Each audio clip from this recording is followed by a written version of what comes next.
Hello viewers, आज के video में हम देखेंगे कक्षा 10वीं सामाजिक विज्ञान में समकालीन भारत मतलब भूगोल विषय का अध्याय 1 के संपूर्ण प्रश्नोत्तर आज हम तैयार करेंगे। तो शुरू करते हैं। प्रश्न नंबर पहला है बहुवैकल्पिक प्रश्न। तो इसका पहला, पंजाब में भूमि निम्नीकरण का निम्नलिखित में से मुख्य कारण क्या है? पंजाब में भूमि निम्नीकरण का निम्नलिखित में से मुख्य कारण क्या है? तो ऑप्शन दे रखे हैं, गहन खेती, वनोन्मूलन, अधिक सिंचाई या अति पशुचारण। तो इसका उत्तर होगा अधिक सिंचाई। ठीक है, अधिक सिंचाई। पंजाब में भूमि निम्नीकरण का कारण जो है मुख्य वह है अधिक सिंचाई।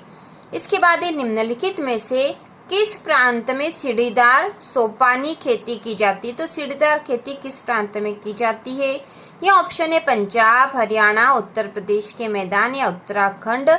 तो इसका उत्तर होगा उत्तराखंड। इसके बाद अगला है, इनमें से किस राज्य में काली मृदा मुख्य रूप से पाई जाती है? जम्मू कश्मीर, महाराष्ट्र, राजस्थान या झारखंड। तो इसका उत्तर होगा महाराष्ट्र। महाराष्ट्र में काली मृदा पाई जाती है इन राज्यों में से। इसके बाद जो प्रश्न नंबर दूसरा है, निम्नलिखित प्रश्नों के उत्तर लगभग 30 शब्दों में लिखिए। तो इसमें 3 प्रश्न और तीनों के उत्तर हम कॉपी में तैयार करेंगे। प्रश्न नंबर दूसरे का पहला प्रश्न है, 3 राज्यों के नाम बताएं जहां काली मृदा पाई जाती है। इस पर मुख्य रूप से कौन सी फसल उगाई जाती है? तो यहाँ 3 राज्यों के हमें नाम लिखने हैं जहां काली मृदा पाई जाती है और वहां पर मुख्य रूप से कौन सी फसल उगाई जाती है यह बताना है। तो इसका उत्तर है महाराष्ट्र, मध्य प्रदेश और छत्तीसगढ़ में काली मृदा पाई जाती है। महाराष्ट्र, मध्य प्रदेश और छत्तीसगढ़ में काली मृदा पाई जाती है। इस पर मुख्य रूप से कपास की खेती की जाती है। इसके बाद अगला दूसरा प्रश्न है, पूर्वी तट के नदी डेल्टाओं पर किस प्रकार की मृदा पाई जाती है? इस प्रकार की मृदा की 3 मुख्य विशेषताएं लिखिए। तो पूर्वी तट के नदी डेल्टाओं पर किस प्रकार की मृदा पाई जाती है यह बताना हमें, और इस प्रकार की मृदा की 3 विशेषताएं भी बतानी है। तो इसका उत्तर होगा, पूर्वी तट के नदी डेल्टाओं पर जलोढ़ मृदा पाई जाती है। इस प्रकार के मृदा की मुख्य विशेषता इस प्रकार है। तो पूर्वी तट के नदी डेल्टाओं पर जलोढ़ मृदा पाई जाती है, हमें याद रखना है। और जलोढ़ मृदा की विशेषताएं हैं, पहली विशेषता है जलोढ़ मृदाएं बहुत उपजाऊ होती है। दूसरी है जलोढ़ मृदाएं पोटाश, फास्फोरस और चूना युक्त होती है। तीसरी विशेषता है अधिक उपजाऊपन के कारण जलोढ़ मृदा वाले क्षेत्रों में गहन कृषि की जाती है। तो फिर से देख लेंगे ताकि हमें अच्छे से याद भी हो जाए। जलोढ़ मृदाएं बहुत उपजाऊ होती है, जलोढ़ मृदाएं पोटाश, फास्फोरस और चूना युक्त होती है, और अधिक उपजाऊपन के कारण जलोढ़ मृदा वाले क्षेत्रों में गहन कृषि की जाती है। इसी के बाद इसी का प्रश्न नंबर जो तीसरा है वह है पहाड़ी क्षेत्रों में। ठीक है, प्रश्न नंबर 2 का तीसरा है यह, पहाड़ी क्षेत्रों में मृदा अपरदन की रोकथाम के लिए क्या कदम उठाने चाहिए? पहाड़ी क्षेत्रों में मृदा अपरदन की रोकथाम के लिए क्या कदम उठाने चाहिए? तो इसका उत्तर है, तो यहाँ हम 3 बताएंगे।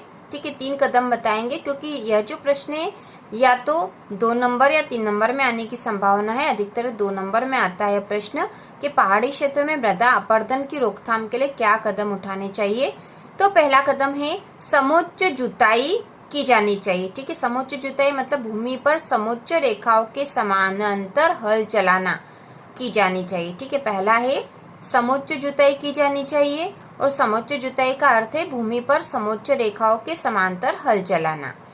दूसरा है सोपान या सीढ़ीदार खेती की जानी चाहिए, और तीसरा है पट्टी कृषि, फसलों के बीच घास की पट्टियां उगाना करना चाहिए। ठीक है, तो पहाड़ी क्षेत्र में मृदा अपरदन की रोकथाम के लिए क्या कदम उठाने चाहिए? तो हम 3 प्रकार के कदम उठाएंगे।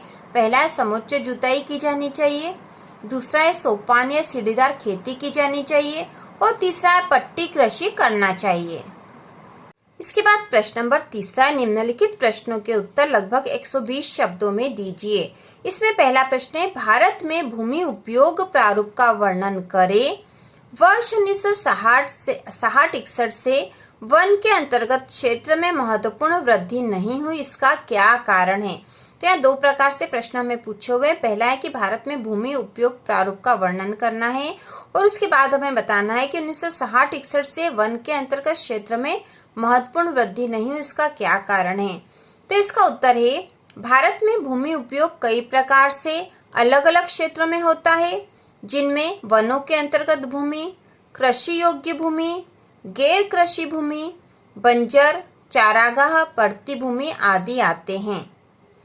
भारत में भूमि उपयोग कई प्रकार से अलग अलग क्षेत्रों में होता है, जिनमें वनों के अंतर्गत भूमि, कृषि योग्य भूमि, गैर कृषि भूमि, बंजर, चारागाह, परती भूमि आदि आते हैं।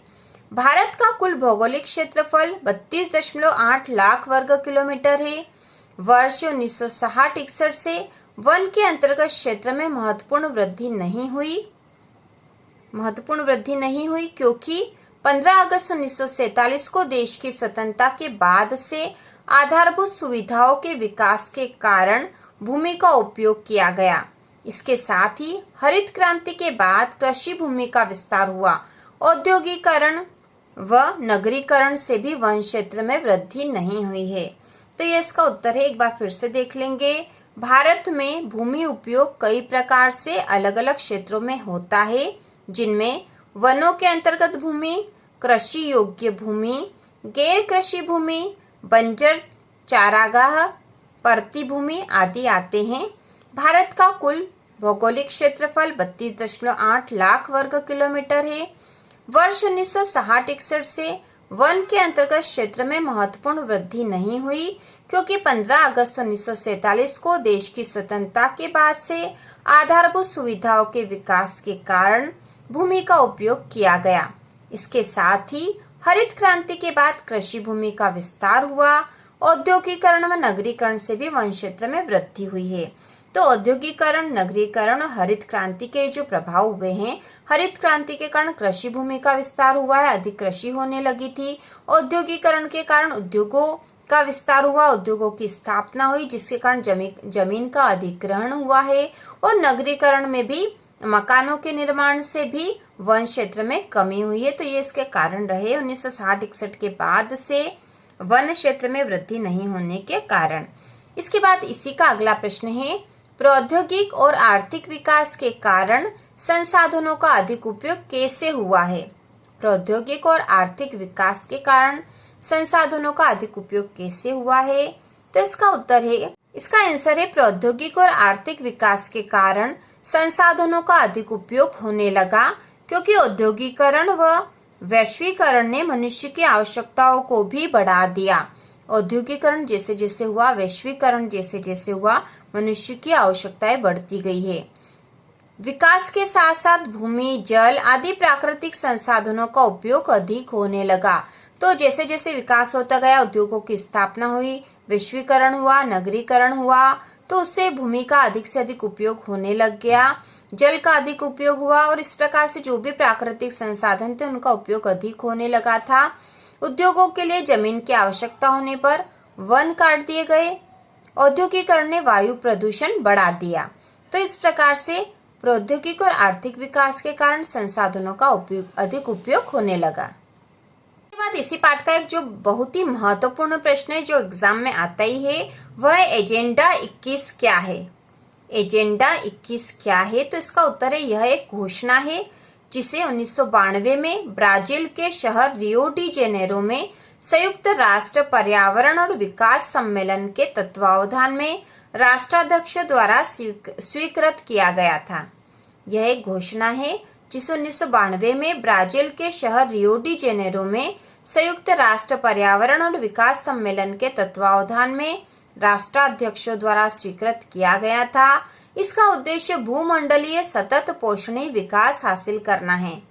इसका उद्देश्य भूमंडलीय सतत पोषणीय विकास हासिल करना है। तो इस प्रकार से हमने कक्षा 10वीं भूगोल विषय के जो बुक के आपके प्रश्न है वह हमने तैयार कर लिए और यह उसके अतिरिक्त एक महत्वपूर्ण प्रश्न है। इसके अलावा हम भूगोल विषय के 2-2 नंबर के और वैकल्पिक प्रश्न भी तैयार करेंगे आपके एग्जाम के लिए। तो इसी प्रकार के और वीडियो देखने के लिए चैनल को सब्सक्राइब कीजिए।